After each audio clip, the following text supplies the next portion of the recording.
The broadcast reached every human settlement across the galaxy at the same moment. 5 generals knelt in chains before the Galactic Council Tribunal, their uniforms stripped of medals and rank. Rachel Foster watched from her cramped office on the moon base, her hands shaking as she gripped her desk. The lead judge, a towering reptilian creature named Thren, read the charges with deliberate slowness. Treason against galactic law. Refusal to surrender military research. Threatening interstellar peace. The words meant nothing to Rachel. She had served under General Patricia Walsh for 3 years. The woman was no traitor. "Do you have any final words?" Thren asked, his voice echoing through the transmission. Walsh looked directly into the camera, her gray eyes steady despite the energy restraints burning against her wrists. "History will remember this day differently than you expect." The execution was quick. 5 bursts of light, 5 bodies falling. The transmission ended. Rachel sat in silence, feeling something break inside her chest. Around the moon base, alarms began wailing. Emergency protocols activated across every screen. She wiped her eyes and forced herself to focus on the incoming messages. Admiral Hayes issued orders for all military personnel to stand down. Earth's government announced they would comply with the Council's demands for complete disarmament. Ships were ordered to return to port. Weapon systems were to be deactivated within 72 hours. Everything humanity had built to defend itself would be surrendered. Rachel pulled up her personal messages and found something strange. An encrypted file from Walsh, time-stamped 3 days before the execution. Her fingers hesitated over the keyboard. Opening classified files from a convicted traitor could end her career. She opened it anyway. The message was brief. Coordinates to a location in the Rocky Mountains. A date and time exactly 48 hours from now, and a single line of text that made no sense. "The chains are broken." She downloaded the file to an isolated device and deleted all traces from the network. Her heart pounded as she considered what to do next. Admiral Hayes would have her arrested if he knew she possessed this. The Council would execute her just like they had Walsh. A knock on her door made her jump. Dr. Robert Kim entered without waiting for permission. The scientist looked exhausted, his usually neat appearance disheveled. "Did you get one too?" he asked quietly. Rachel nodded slowly. "Coordinates, and a message about chains." Kim closed the door and activated a privacy field. "I've been analyzing the encryption. It's old military code, the kind they stopped using 20 years ago. Whatever Walsh wanted us to find, she planned this for a very long time." "Why us?" Rachel asked. "I'm just an analyst." "You're a civilian researcher." Kim smiled without humor. "That's what our files say. I've been digging through my own background since the execution. My employment history has gaps, references that don't check out. I think we were recruited for something years ago and had our memories adjusted." The idea should have terrified her, but instead Rachel felt a strange sense of relief. It explained the dreams she sometimes had, training scenarios she never remembered completing. "Do you think the others received messages too?" "Probably everyone who worked directly with the generals." Kim pulled up a holographic display. "But here's what concerns me. Every major military installation just went dark. Not shut down, dark. As in completely off the grid. The Council thinks we're surrendering, but the power signatures don't match a standard deactivation." Rachel studied the data. He was right. The bases weren't shutting down. They were hiding. "What happens in 48 hours? "I don't know." But Walsh died with a smile on her face. She knew something we don't. Kim deactivated the display. "Are you going to those coordinates?" She thought about her family on Earth, her friends scattered across the colonies. The Council had just demonstrated they would kill anyone who defied them. The smart choice was to forget the message, follow orders, and stay alive. "Yes," she said. "I'm going. Then you'll need this." Kim handed her a small data chip. "I've been working on classified projects for the last 5 years. Projects that officially don't exist. If Walsh wanted us at those coordinates, we might need access to research that's been hidden even from most of the military." Rachel took the chip. "What kind of research?" "The kind that violates every treaty the Council ever made us sign." Kim moved toward the door, then paused. "The generals died too easily, Rachel. They could have fought, could have tried to escape. Instead, they walked to their execution like it was part of a plan." After he left, Rachel sat alone in her office and watched the news feeds. Across human space, people celebrated the end of military tensions. Politicians praised the Council's wisdom. The media called the executed generals warmongers who had endangered humanity's place in galactic society. But in quiet corners of the network, in encrypted channels she wasn't supposed to know about, other messages spread. Military personnel asking questions. Scientists noticing inconsistencies. Someone had discovered that the 5 executed generals had all served together 30 years ago on a deep space expedition. An expedition that officially found nothing but somehow resulted in massive increases to classified research funding. Rachel began making preparations for an unauthorized trip to Earth. She would need false identification, a ship that couldn't be traced, and a good excuse if anyone caught her. As she worked, Walsh's final words kept replaying in her mind. History will remember this day differently than you expect. 46 hours until she reached those coordinates. 46 hours to discover what the generals had died to protect, or what they had died to unleash. Outside her window, Earth hung in space like a blue jewel. So peaceful, so defenseless. Rachel wondered if that appearance was the greatest deception of all. Snow fell heavily on the Rocky Mountains as Rachel's stolen transport landed in a clearing that shouldn't exist. Her navigation system insisted this area was nothing but wilderness. Yet the trees formed too perfect a circle around the landing zone. Dr. Kim climbed out behind her, his breath forming clouds in the cold air. "The coordinates are precise," he said, checking his handheld device. "We're standing exactly where Walsh wanted us." Rachel saw nothing but forest and mountains. Then Kim pressed something on his device and the world changed. The air shimmered like heat waves rising from pavement. The trees flickered and vanished, revealing a massive entrance built into the mountainside. Camouflage technology far beyond anything Rachel had seen before. "That's impossible," she whispered. "Holographic projection on this scale would require power sources we don't have." "Power sources the Council doesn't know we have," Kim corrected. He walked toward the entrance and it opened silently. "After you." Inside, lights activated automatically. The corridor stretched deep into the mountain, walls lined with metal that seemed to absorb sound. They walked for several minutes before reaching a vast chamber that made Rachel stop and stare in disbelief. Ships. Dozens of them. Sleek angular designs unlike anything in Earth's official fleet. Each one bore no markings, no identification numbers. They sat in perfect rows like sleeping predators waiting to wake. "Welcome to Shadow Base 1, a voice said from behind them. Rachel spun to find Admiral Hayes emerging from a side corridor. He looked different without his formal uniform. Harder, more dangerous. "Sir, what is this?" she asked. "This is what the generals died to protect." Hayes gestured at the ships, "and what they died to activate. Come, there's much more to see." He led them deeper into the facility. They passed training rooms, weapons development labs, living quarters for thousands of personnel. Every section was active, filled with people working as if this had always been here. Because it had, Rachel realized. This base wasn't new. It had been operating in secret for decades. Hayes brought them to a command center where holographic displays showed star maps Rachel had never seen before. "Do you know why the Council really executed our generals?" he asked. "They said it was about weapons research," Kim replied. That was partially true. But the real reason? Hayes pulled up classified files. 6 months ago, Council intelligence discovered we had quantum displacement drives, technology that makes our ships invisible to their sensors. They demanded immediate surrender of all research. The generals refused. Rachel studied the star map. It showed human colonies, Council territories, and something else. Hidden markers scattered throughout supposedly empty space. What are those? Construction facilities, asteroid bases, deep space stations.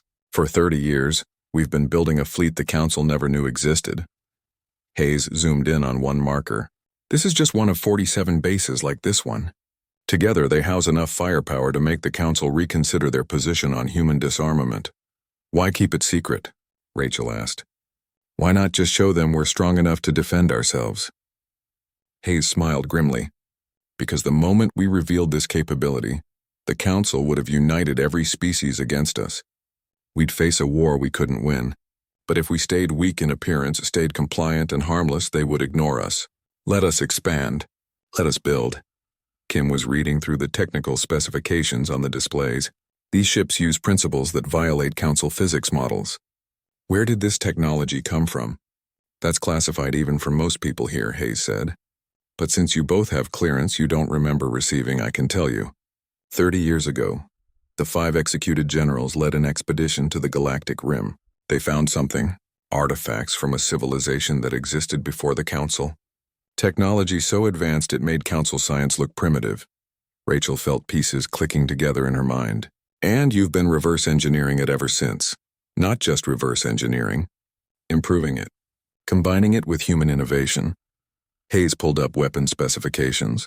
We have kinetic accelerators that can crack planets, quantum missiles that strike before they're even fired, energy shields that can withstand anything the Council possesses. This is insane, Rachel said.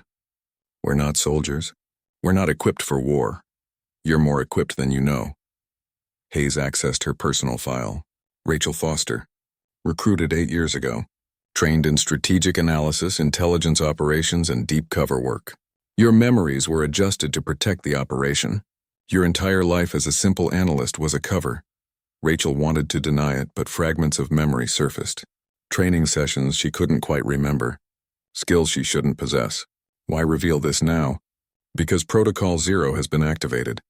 Hayes brought up the execution footage. The generals died by choice. Their deaths were the final lock on our true capabilities. As long as they lived, they could be captured, tortured, forced to reveal our secrets. Dead, they triggered every contingency plan we've prepared. Kim looked sick. They committed suicide by council. They sacrificed themselves to protect humanity. Hayes zoomed the map out to show the entire galaxy. And in 48 hours, when the council thinks we're completely disarmed, we're going to show them what that sacrifice bought us. Red markers began appearing across the map. Hundreds of them. Each representing a hidden human military asset coming online, ships leaving concealed bases, weapons platforms activating around supposedly defenseless colonies, soldiers emerging from cover they'd maintained for years. The civilian government that just surrendered to the council, Hayes continued. They're actors. Politicians who agreed to play a role. The real human leadership has been military all along, hidden behind a facade of peace-loving administrators. Rachel processed this information. Everything she thought she knew about humanity's place in the galaxy was wrong. What happens when the Council discovers this? They already are. Hayes pulled up intercepts of panicked Council communications. Their scouts are detecting the fleet movements. Their analysts are realizing human colonies aren't as defenseless as they appeared. Right now, Counselor Thren is learning that executing our generals was the worst mistake in galactic history. Will they attack? Kim asked. They'll try. Hayes smiled. We're counting on it. When they strike what they think is a weak target, we'll demonstrate just how wrong they were. Every species that joined the Council because they feared annihilation will see that humanity isn't prey. We're predators who've been patient. Rachel thought about her family, her friends, all the normal people living normal lives across human space. And if this goes wrong, if the Council unites against us, then we use the weapons we really didn't want to reveal. Hayes pulled up specifications for something called Project Aegis. But I don't think it will come to that. The Council is built on fear and domination. Show them they can't dominate us and their alliance crumbles. Over the next hours, Rachel and Kim received full briefings on their actual roles. She was Senior Intelligence Coordinator. He was Lead Weapons Developer. Both had been working on classified projects for years, living double lives even they didn't fully remember. As night fell outside, Rachel stood before the hangar full of shadow ships.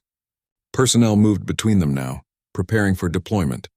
These people had lived in secret, training and waiting for a moment that might never come. The general's execution had given them purpose. Protocol Zero was more than a military activation. It was a declaration that humanity would never again kneel before the Council. Hayes appeared beside her. Hard to process? All of it, Rachel admitted. How long until the Council responds? Our intelligence suggests Counselor Thren is already assembling a fleet. He'll strike hard and fast at what he thinks is our weakest colony. Hayes checked his tactical display. He's in for quite a surprise. Rachel watched techs loading weapons onto a ship. The generals knew they would die. They planned it for months. Walsh volunteered to be the trigger. Hayes's voice held genuine grief. She told me the night before that some battles are won through sacrifice. That humanity needed martyrs more than commanders. Do you think she was right? Hayes was quiet for a moment. Ask me again after we see if her death meant something. Deep in the mountain, humanity's hidden strength stirred to life. The chains, as Walsh had said, were broken. Now the galaxy would learn what that freedom meant. Counselor Thren watched his fleet assemble with satisfaction. 300 warships, the largest force ever deployed against humanity. They would strike the agricultural colony on Harvest World, destroy its defenses, and prove that executing the generals had been the correct choice. The humans would learn their place. His tactical officer interrupted his thoughts. Sir, we're detecting unusual energy signatures throughout human space. Unusual how? Ships, lots of them, appearing on sensors where nothing existed before. The officer's voice wavered. Sir, they're everywhere. Thren studied the updated tactical display and felt cold certainty settle in his chest. The humans hadn't been disarming. They'd been preparing. Across the galaxy, Admiral Hayes sat in the command center of his flagship, a vessel built from technology the Council didn't know existed. Around him, dozens of operators coordinated the largest military operation in human history. Not an attack. Something more subtle. All units report ready, Rachel announced from her station. Her role as intelligence coordinator meant she saw the complete picture. Every human ship, every hidden base, every asset they'd concealed for 3 decades. Execute Phase 1, Hayes ordered. Throughout Council space, the effect was immediate. Military bases lost power. Communications arrays went silent. Weapons platforms drifted without control. The silence field, a technology reverse-engineered from ancient artifacts, created zones where electronic systems simply stopped functioning. Non-lethal but devastatingly effective. Thren watched in horror as his fleet's coordination collapsed. Ships lost contact with each other. Weapon systems flickered offline and back on randomly. Navigation computers displayed nonsense data. Report, he demanded. Unknown field effect. It's interfering with everything. We can still maneuver but can't coordinate attacks or use most weapons. His tactical officer struggled with unresponsive controls. Sir, every Council military installation within 50 light-years is experiencing the same problem. A transmission forced its way through the interference. Admiral Hayes appeared on every Council military screen simultaneously. His expression was calm, almost gentle. You murdered our leaders, he said. Now we show you what they were protecting you from. The transmission ended. Thren's screens updated with new contacts. Human ships dropping out of quantum space directly above every major Council military base. Not attacking. Just hovering, waiting. The message was clear. We can reach you anywhere, anytime. On Harvest World, farmers went about their daily work even as Thren's fleet approached. The colony administrator, a woman named Lisa, calmly sipped her drink while watching the enemy ships on her display. Should we evacuate? Her assistant asked nervously. No need, Lisa replied. She pressed a button on her desk. The crop fields across Harvest World began to shift. What had appeared to be ordinary farming equipment unfolded into weapons platforms. The fields themselves, covering thousands of square kilometers, split open to reveal massive hangar bays. Ships rose from underground storage, sleek and deadly. Thren's fleet arrived to find not a defenseless colony but a fully armed military installation.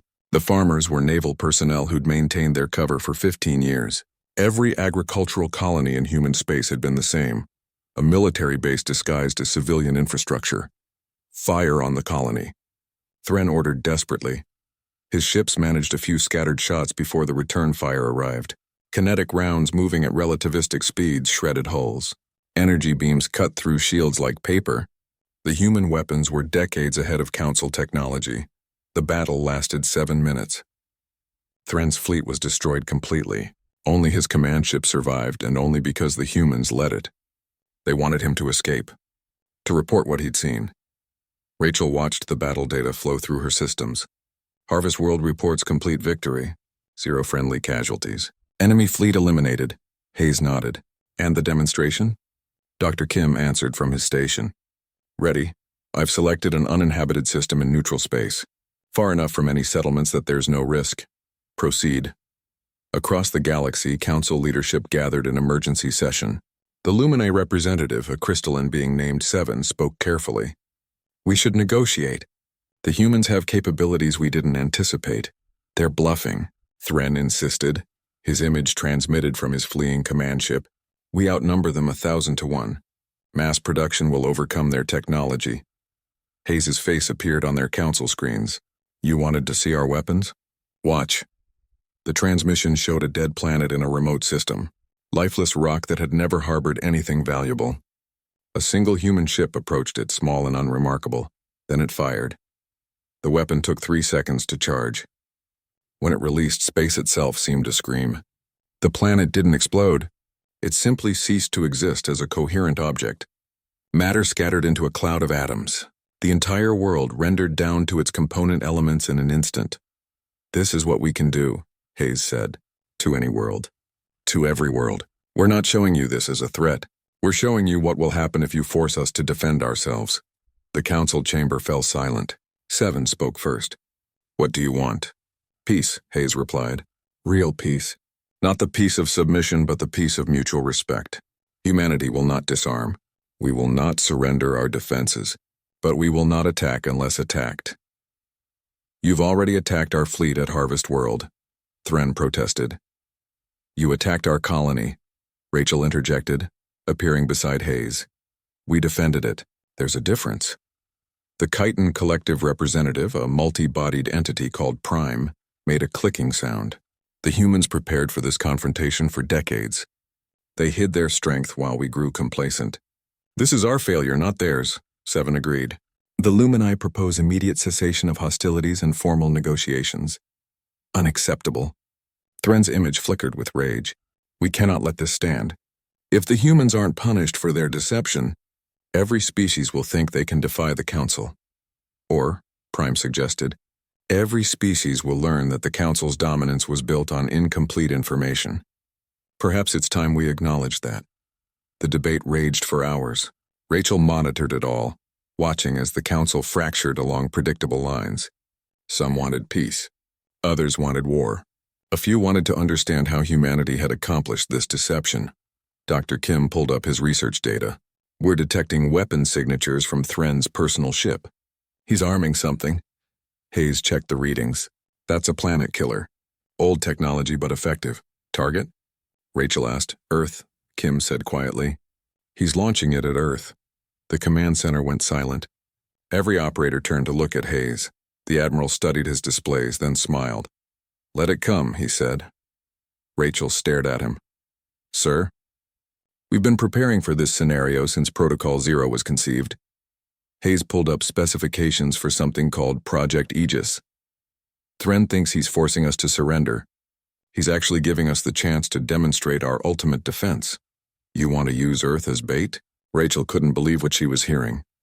I want to show the entire galaxy that humanity's homeworld is untouchable. Hayes sent orders to Lunar Command. Activate the Shield of Sol. Across human space, people continued their lives unaware that a planet-killing weapon was heading for Earth. That was intentional. Hayes had been clear, no evacuation, no panic. Just absolute confidence that the shield would hold. Rachel thought about her family on Earth's surface. Her mother, her sister, her nephew who'd just started school, all of them in danger because Hayes wanted to make a point. Trust the generals, Hayes said, reading her expression. They built this system. It will work. 48 hours until the planet killer reached Earth. 48 hours to prove that Protocol Zero was more than just hidden weapons. It was a promise that humanity would never be threatened again. Outside the command center, ships continued deploying. Bases revealed themselves. Soldiers stepped out of shadows they'd occupied for years. The Council had thought they were dealing with a weak species, desperate to survive. They were about to learn how wrong they'd been. Thren watched his planet killer accelerate toward Earth. He'd launched it in secret, using experimental technology that couldn't be intercepted. The humans would have to evacuate their homeworld or watch it die. Either way, he would win. He didn't notice the human ships following him. Didn't realize his escape route was being carefully managed. The humans weren't just defending against his attack. They were herding him toward something, toward the truth that would break him completely. Earth's orbital stations detected the incoming weapon 36 hours before impact. Rachel stood in the command center watching civilian feeds from the surface. People going to work, children playing in parks, markets bustling with normal activity. None of them knew death was approaching. Public announcement ready, an operator reported. Should we broadcast the evacuation order? No, Hayes said firmly. No evacuation, no panic, just normal life. Dr. Kim reviewed the energy readings from solar orbit. The Aegis collectors show full charge. We've been gathering power from the sun for 20 years. It's more than enough. Rachel couldn't watch the civilian feeds anymore. This is insane. If the shield fails, 8 billion people die. It won't fail. Hayes pulled up the technical specifications. General Walsh designed this system herself. She spent 15 years perfecting it. The mathematics are sound. Mathematics don't account for everything. No, but Walsh did. Hayes showed her the full project history. She lost her family in a council raid 30 years ago. Spent every moment since then ensuring Earth could never be threatened again. This shield is her legacy. The planet killer crossed into the solar system. Council sensors tracked it, and within minutes every species in the galaxy knew about Thren's attack. The Lumini condemned it. The Chiton Collective withdrew their support from him. Even his own people, the Draknor, issued statements of disapproval. None of it mattered. The weapon couldn't be recalled.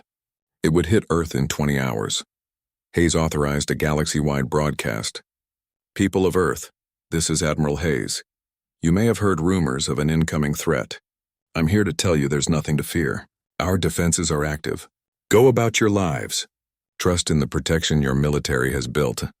Rachel watched social media explode with reactions. Some people panicked despite the reassurance. Others expressed confidence in Earth's defenses. A few posted old footage of General Walsh calling her a hero who'd prepared for this moment. The SHIELD network is responding, Kim announced. All 800 satellites coming online. Rachel pulled up the visual feed.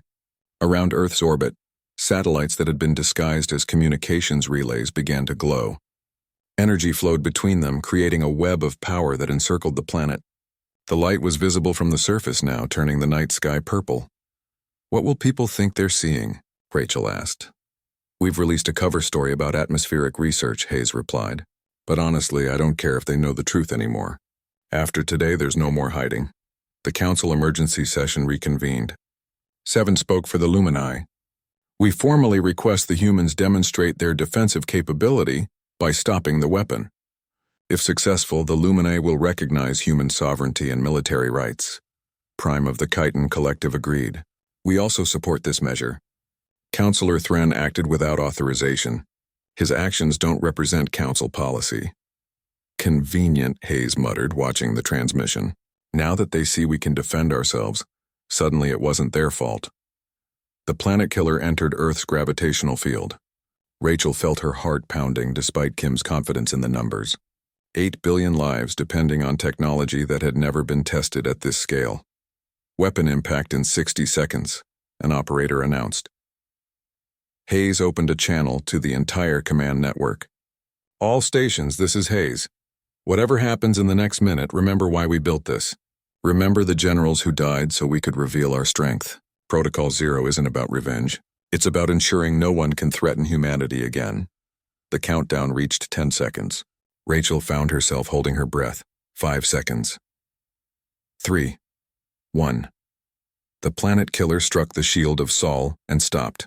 The massive weapon hung suspended in space, frozen mid-flight by an energy field that encased Earth like a soap bubble. Its momentum completely arrested. Its destructive payload contained. On Earth's surface, people watched the night sky light up like a second sun. The shield glowed brilliant gold where the weapon pressed against it. Every news camera captured the moment. Every phone recorded humanity's triumph. Shield holding at 42% capacity, Kim reported. We could stop 6 more weapons this size simultaneously. Hayes smiled. Good. Let's show them what we do with captured weapons. The shield began to contract, drawing the planet killer closer to Earth's orbit. Council observers watched in confusion as the weapon was repositioned, aimed at empty space. Then it was released. The planet killer shot away from Earth, redirected by the same field that had stopped it. Human navigators had programmed new coordinates. It streaked across space toward an uninhabited system 40 light-years away. Impact in 3 minutes, Rachel announced. All sensors recording. The galaxy watched as humanity demonstrated complete control over a weapon meant to destroy them. The planet killer reached its new target, a lifeless rock orbiting a dying star. It struck and detonated exactly as designed. The planet shattered. Fragments scattered into the void. A weapon of ultimate destruction turned into a message. We can control what you throw at us. Hayes broadcast to the entire galaxy. That was Counselor Thren's planet killer. We stopped it, captured it, and redirected it. Earth's shield can withstand any weapon currently known to galactic science. And just so we're clear about our capabilities, Dr. Kim activated another demonstration, this time a human weapon, fired at the same dead system. The entropy cannon that made matter age billions of years in seconds. The fragments from the destroyed planet didn't just break apart. They dissolved into cosmic dust, aging into nothing. We can defend anything, Hayes continued, and we can destroy anything. We're showing you this not as a threat, but as a statement of fact. Humanity will not be pushed around anymore. Rachel monitored the Council's reaction. Chaos. Multiple species demanding emergency votes. Others calling for immediate peace negotiations. Thren's own people issued a warrant for his arrest. We're receiving surrender requests from 12 Council military divisions, an operator reported. They're asking for instructions. Tell them to return to their home systems, Hayes ordered. We're not occupiers. We just want to be left alone. But Rachel noticed something troubling in the sensor data. Sir, Thren's ship hasn't stopped. He's still running. Track him, Hayes said. Kim plotted the trajectory. He's heading toward the coreward abyss. That region's been forbidden by Council law for 10,000 years. Hayes and Rachel exchanged glances. They both knew what was hidden there. The ancient weapons cache that had started everything. He's going for the arsenal, Rachel said, which he'll find empty. Hayes pulled up classified files. We discovered it 30 years ago. That's where the technology for all of this came from. But he doesn't know that, Kim realized. He thinks he'll find weapons to use against us. Hayes considered this. Let him go. When he gets there, he'll find something better than weapons. He'll find truth. Rachel didn't understand, but Hayes refused to elaborate. Instead, he focused on the aftermath of Earth's demonstration. Peace offers poured in from across the galaxy. Species that had never acknowledged humanity now requested diplomatic relations. The Lumini proposed a new galactic assembly, one where all species had equal votes regardless of military strength. The Chiton Collective offered to share technology in exchange for human defensive systems. Even the Draknor majority voted to remove Thren from power and issue a formal apology. We won, Kim said, looking at the diplomatic requests. We actually won. We survived, Hayes corrected. Winning comes later. Rachel studied the trajectory of Thren's ship. Something about this bothered her. The generals had planned for decades. Walsh had designed the shield knowing she'd never see it used. Everything about Protocol Zero had been carefully orchestrated. Sir, what's really in the coreward abyss? She asked. Hayes pulled up files marked with clearance levels she didn't have despite her supposed rank. The truth about why the Council formed, about what they're really afraid of, and about why Walsh and the others were willing to die. Which is, you'll see soon enough. Hayes closed the files.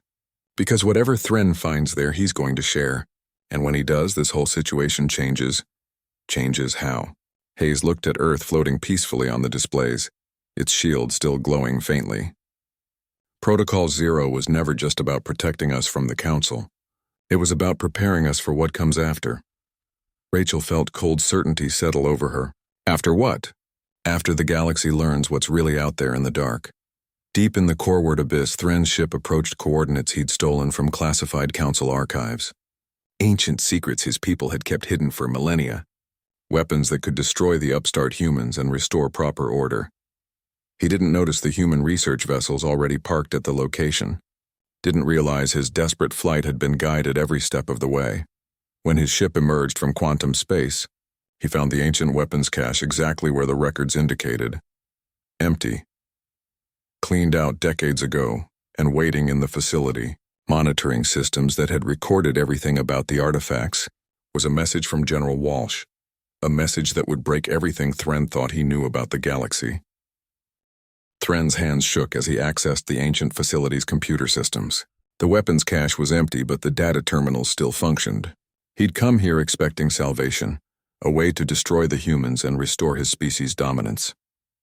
Instead, he found only abandoned storage bays and the quiet hum of monitoring equipment.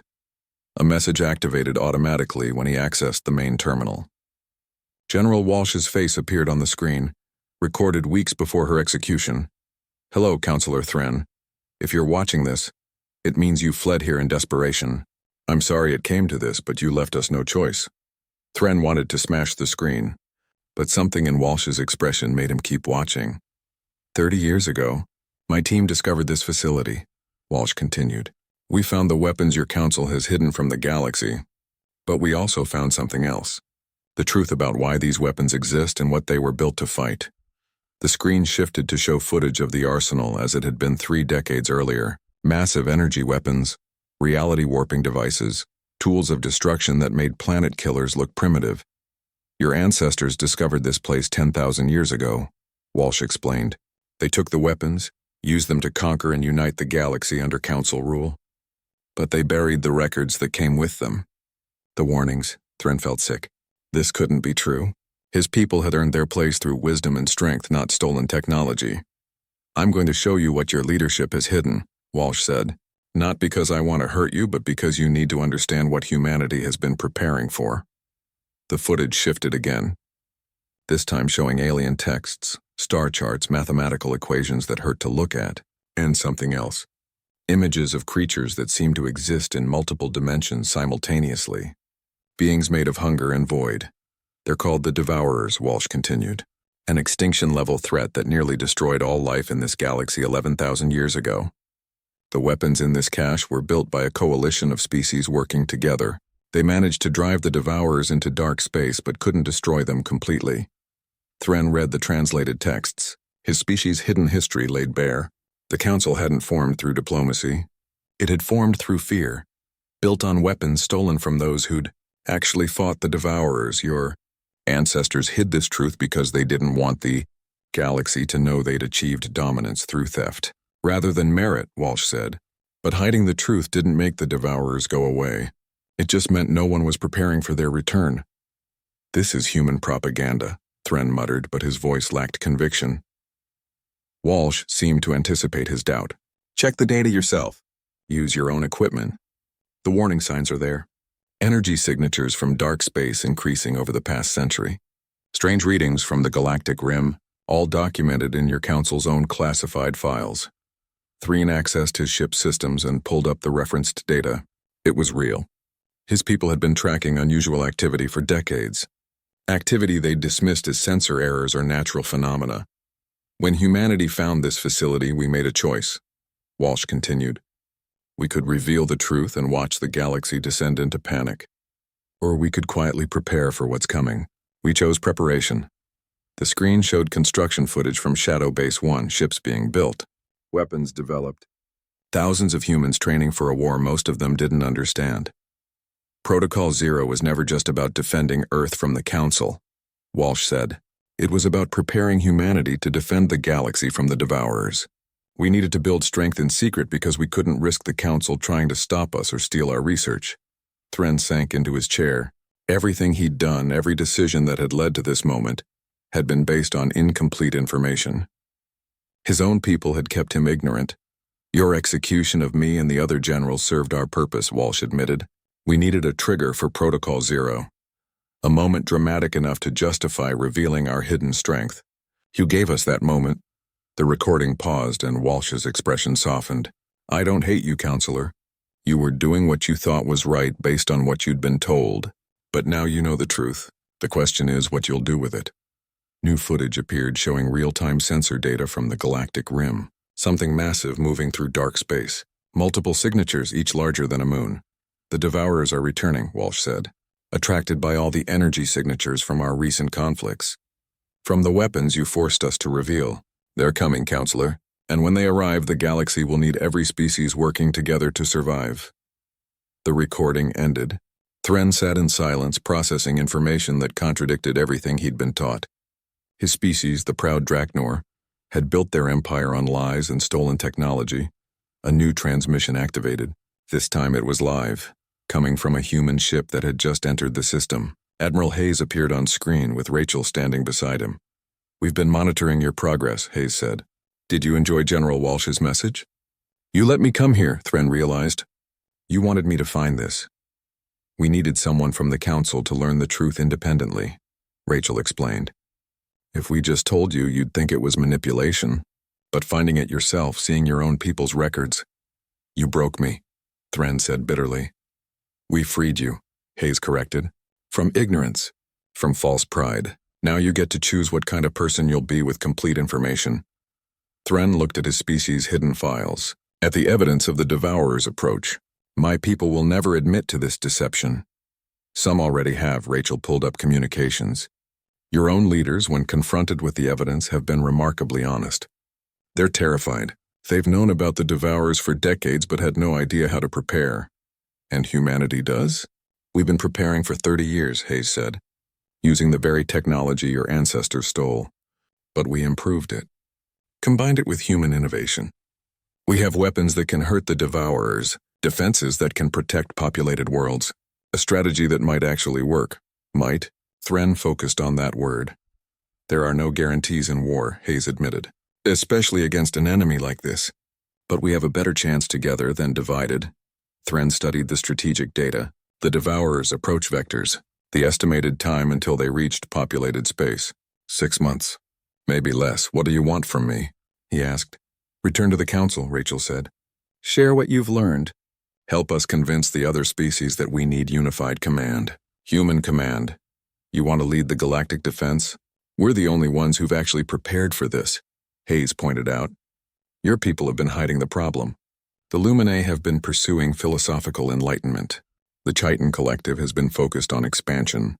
Only humanity has spent decades building weapons and tactics specifically for fighting the Devourers. Thren wanted to refuse out of pride. But pride had led him to execute innocent generals and launch a planet killer at Earth. Pride had nearly started a war that would have left everyone vulnerable when the real threat arrived. If I do this, if I convince my people to follow human leadership, what guarantee do I have that you won't use this power to dominate us? None, Hayes said bluntly. You'll have to trust that we meant what we said. We don't want conquest. We want survival. After we deal with the Devourers, we can negotiate proper galactic governance. But right now, we don't have time for politics. Rachel added, General Walsh died to trigger Protocol Zero at the right moment. She calculated that we needed the Council to see our strength before the Devourers arrived. Otherwise, you'd spend months trying to steal our technology instead of working with us. Thren made his decision. I'll return. I'll share the truth. But I need something from you. What? Let me address the galaxy personally. Let me admit my mistakes and explain what I've learned. If this information comes from me, from someone who opposed you, it will carry more weight. Hayes and Rachel exchanged glances. Agreed, Hayes said. But you broadcast from a human ship with human guards. We trust you to tell the truth, but we're not stupid. Fair enough. Thren accessed his ship's controls. I'll need time to prepare the address. And I'll need access to all the data about the Devourers. You'll have it, Rachel promised. Welcome to the real fight, Counselor. Over the next hours, human ships began arriving at the ancient facility. Dr. Kim's research team had been studying the site for years, cataloging everything the previous civilization had left behind. Technology, data, warnings about the Devourers' capabilities. Thren watched them work with professional efficiency. These weren't conquerors. They were soldiers preparing for the defense of everything they knew. Human, council, all life in the galaxy. He thought about General Walsh, about her willingness to die for this moment, about the careful orchestration that had led him here, to this exact realization. She planned all of this, he said to Rachel. The execution. My response. My flight here, everything. Walsh was the smartest person I ever met, Rachel replied. She understood strategy on levels most people can't imagine. She knew you'd react exactly as you did. Knew the council would fracture. Knew the truth would hit harder coming from you than from us. She used me. She used everyone, including herself. Rachel pulled up files showing the preparation for Protocol Zero. But she did it to save the galaxy. I can forgive a lot for that. Thren began preparing his address to the galaxy, an admission of his mistakes, an explanation of the threat, and a recommendation that all species accept human military leadership for the duration of the crisis. It would ruin him politically, probably end his career. But Walsh had given up her life. The least he could do was sacrifice his reputation. Hayes found him reviewing the speech. You don't have to destroy yourself for this. Yes, I do, Thren replied. My pride nearly killed billions. The galaxy needs to see someone take responsibility. Walsh would have liked you, Hayes said, once you stopped being her enemy. I wish I'd had the chance to know her as an ally. You still can. Hayes pulled up a file. She left messages for dozens of people. Predictions about who would end up where, doing what. There's one addressed to you. Thren opened it. Walsh's face appeared, smiling slightly. Hello, Thren. If you're watching this, it means my plan worked and you've learned the truth. Welcome to the real war. I'm sorry for the deception, but I knew you'd only accept the situation if you discovered it yourself. Now stop feeling sorry for yourself and help us save the galaxy. We need every capable mind, including yours. The message ended. Thren found himself laughing despite everything. Even in death, Walsh was manipulating events. She was remarkable, he admitted. She was necessary, Hayes corrected. And now we have to be worthy of her sacrifice. The Devourers were coming. The galaxy would unite or die. And humanity, the species everyone had dismissed as weak, would lead the defense. Protocol Zero's true purpose was finally clear. The first Devourer ship entered the galaxy 3 weeks ahead of schedule. Rachel watched it appear on long-range sensors, a mass of writhing darkness larger than Earth's moon.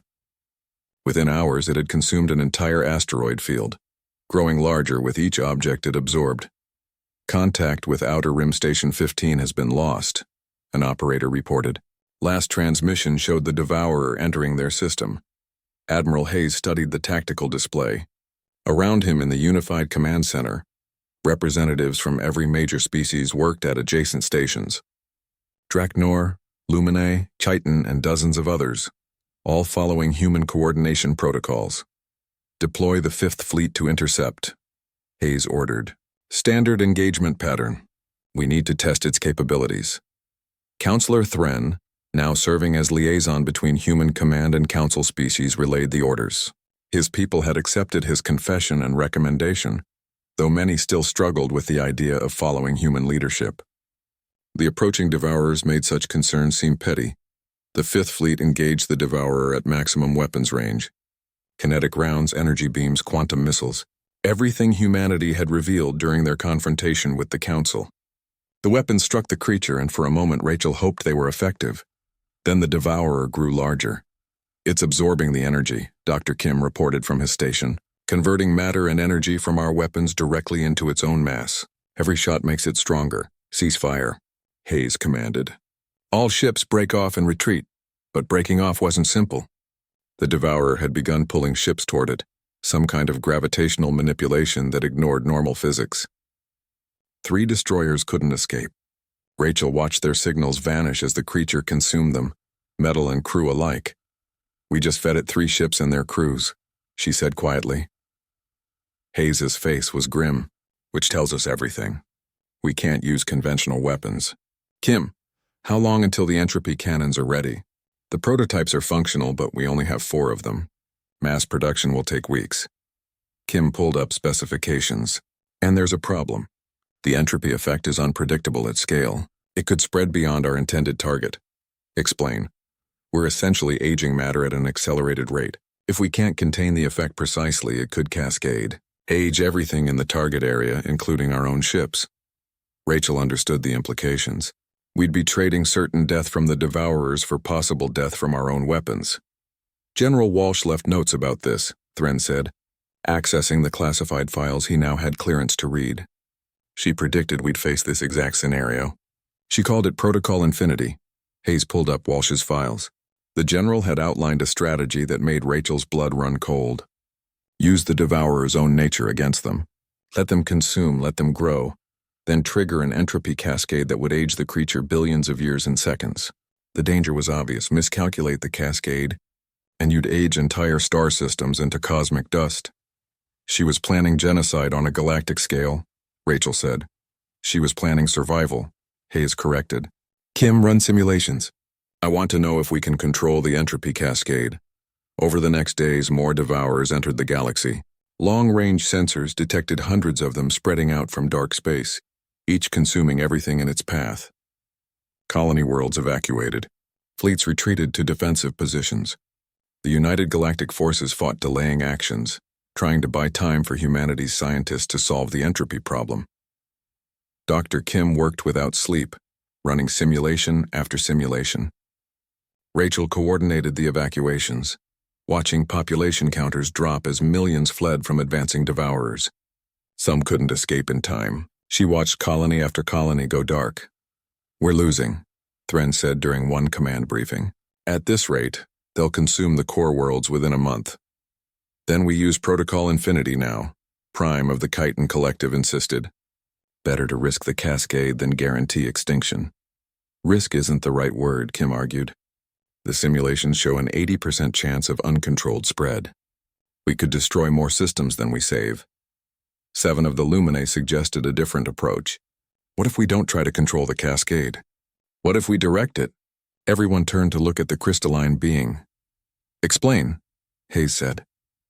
"The Devourers are connected," 7 continued. "Quantum entanglement across their collective. One of our scientists noticed it during the last engagement. What affects one affects all of them, just at varying delays." Kim pulled up the data. "You're right. They're sharing information, maybe even mass, through quantum channels.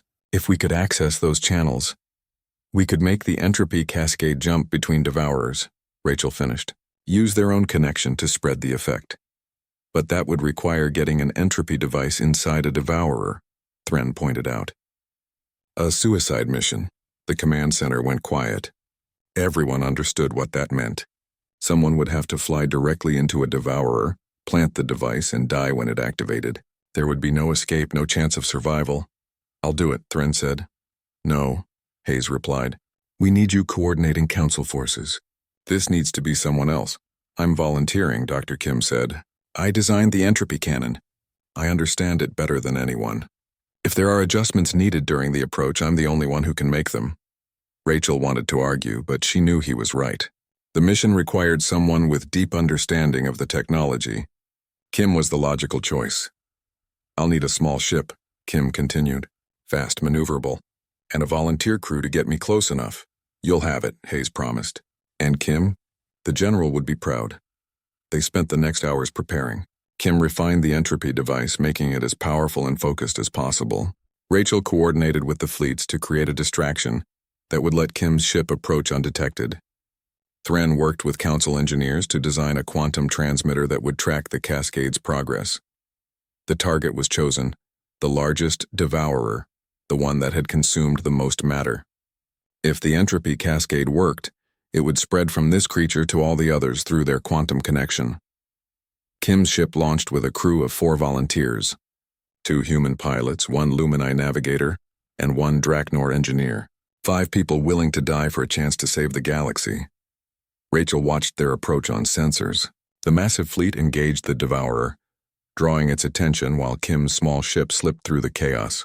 Energy signatures flared across the display as ships fired and died, each one buying seconds of time. "We're inside its outer membrane," Kim transmitted. "It's like flying through solid matter. The ship's hull is being consumed, but we're compensating." Hayes monitored their progress. "How long until you reach the core?" 2 minutes. "Maybe less. The Devourer is pulling us deeper." Kim's voice stayed calm. "Rachel, there's something you should know. Walsh left a message for you too, in the classified files. Read it after this is over." "Kim, don't tell my family I died doing something that mattered." The transmission cut briefly as his ship pushed deeper, approaching optimal position. Arming the device now. Rachel pulled up her tactical display. The entropy cannon was charging. Around it, Kim's ship was dissolving, being consumed by the Devourer molecule by molecule. "Device armed," Kim reported. "Initiating countdown. 30 seconds. Those 30 seconds felt eternal."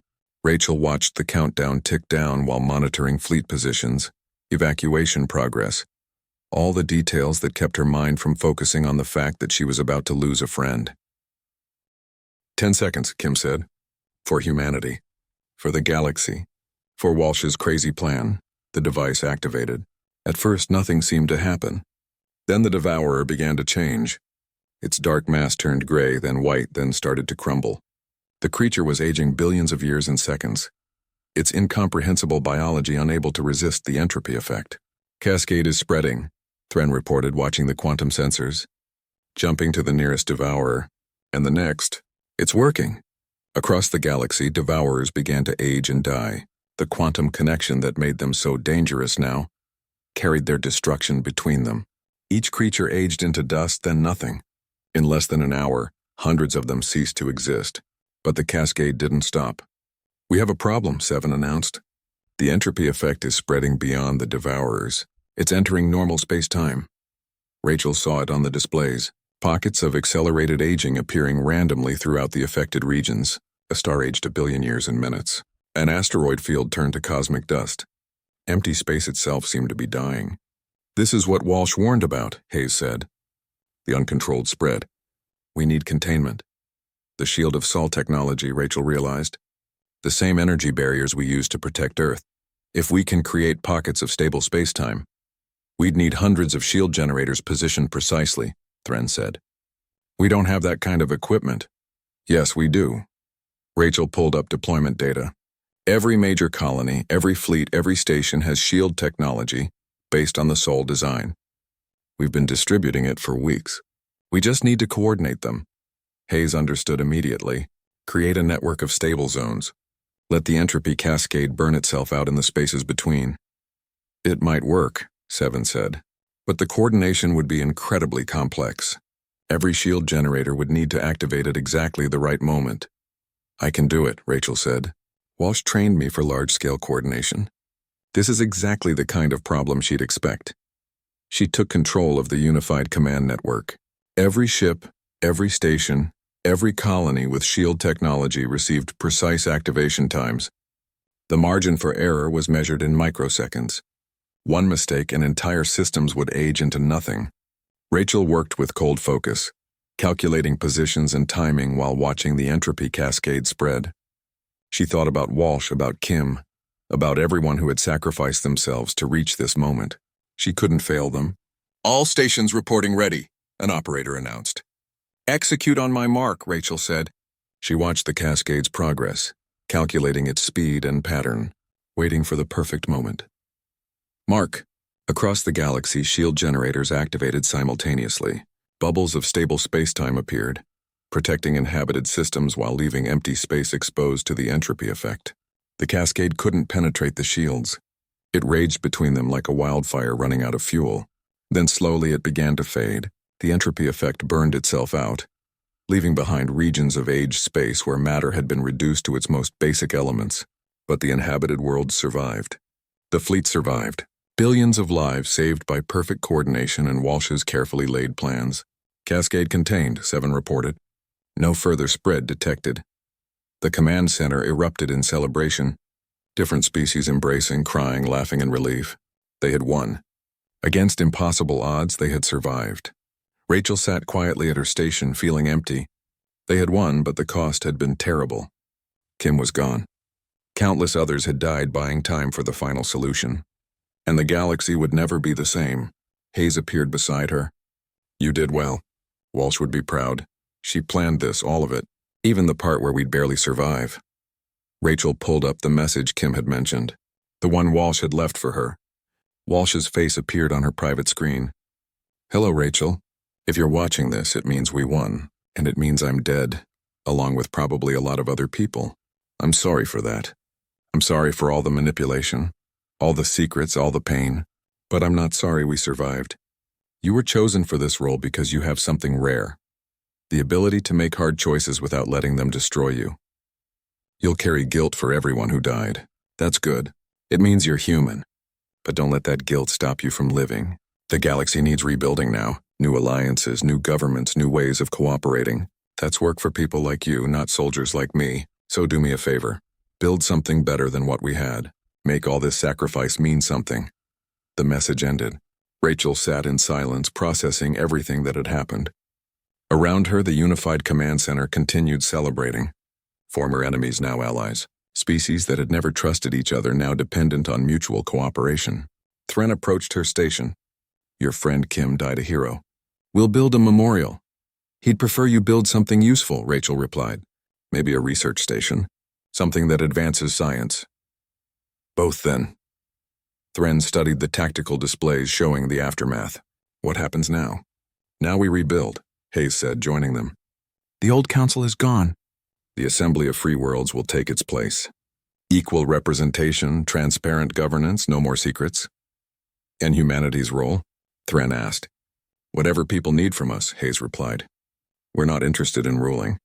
We just wanted to survive and be left alone. Over the following weeks, the galaxy began its transformation. The Assembly of Free Worlds formed officially, with representatives from every species participating in governance. Humanity accepted a role as military advisors and technology sharers, but refused political dominance. A memorial was built in the Corward Abyss, at the ancient facility where truth had been revealed. General Walsh's name led the list of honored dead, followed by Kim and thousands of others who had given their lives. Rachel stood at the memorial during its dedication, reading Walsh's name carved in stone pulled from 30 different worlds. The general had orchestrated everything from beyond death, her plans accounting for variables most people couldn't imagine. Do you think she knew it would work? A voice asked. Rachel turned to find a young officer she didn't recognize. I think she knew it might work. That was enough for her. The odds were terrible. Yeah, but Walsh understood something important. Rachel looked up at the stars, no longer divided into territories but unified under shared purpose. Sometimes terrible odds are all you get. The question is whether you're brave enough to try anyway. The young officer nodded and moved on. Rachel remained at the memorial, remembering everyone who had died to reach this moment. The generals executed to trigger Protocol Zero, Kim flying into a devourer to save the galaxy. Thousands of others whose names would be recorded here. They had been brave enough. And they had won. The galaxy would remember them. And maybe, just maybe, it would be worthy of their sacrifice. Rachel walked away from the memorial as the sun set on this new era. Humanity Unleashed had saved the galaxy.